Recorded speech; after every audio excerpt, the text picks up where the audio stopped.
Dallas एअरपोर्टवर जवळजवळ 12 तास काढल्यावर अखेरीस आम्ही कतारच्या फ्लाईटमध्ये बसायला चाललो होतो आणि यावर्षी आम्ही आता इंडियाला नक्की येणार ह्यावर शिक्कामोर्तब झालं होतं.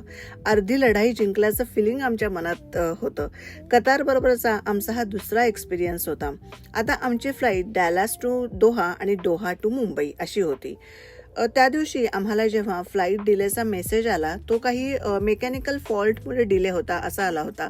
पण नंतर डॅलसमधलं वेदर इतकं खराब झालं की त्या दिवशी एअरपोर्टवरची प्रत्येक फ्लाईट आयदर डिले झाली किंवा कॅन्सल झाली आणि त्याच डिले झालेल्या फ्लाईटपैकी ही होती कतारची फ्लाईट जी आमच्या नशिबात होती आणि ज्यामुळे आम्हाला इंडियाला यायला जमणार होतं. फ्लाईट तशी बऱ्यापैकी रिकामी होती, त्याच्यामुळे आम्हाला बसायला अगदी ऐसपैस जागा मिळाली. थोडंसं सेटल झाल्यावर गरमागरम जेवण आलं आणि भूक तर आम्हाला लागलेलीच होती, कारण दिवसभर आम्ही पोटभरीचं असं काही खाल्लं नव्हतं आणि मला वाटतं अशाच वेळी आपल्याला ना अन्नाचं महत्त्व हे जास्त जाणवतं. या एअरलाईन्समध्ये आपल्याला इंडियन फूड अगदी छान मिळतं आणि व्हेज ऑप्शनसुद्धा भरपूर असतात.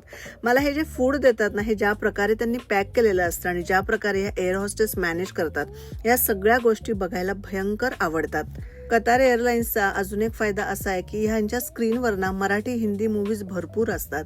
सो त्याच्यात थोडा वेळ जातो, थोडीशी झोप काढून तर असा 15-16 तासाचा प्रवासाचा पहिला टप्पा आमचा संपला आणि आम्ही दोहा एअरपोर्टवर लँड झालो. आणि ह्या एअरपोर्टवर आल्यावर ना इंडियाच्या एकदम जवळ आल्याचं फिलिंग येतं आणि ते फिलिंग फार भारी असतं.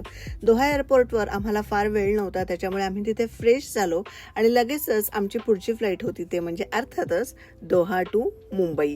आणि त्या फ्लाईटमध्ये बसून कधी एकदा आम्ही मुंबईला उतरतो असं आम्हाला झालं होतं. सो हा प्रवास खरं तर 2.5 ते 3 तासाचा असतो, पण कधी एकदा तो संपतो ना असं होतं. तर शेवटी बोर्डिंग सुरू झालं आणि आम्ही आपल्या दोहा टू मुंबई या फ्लाईटमध्ये बसण्यासाठी निघालो.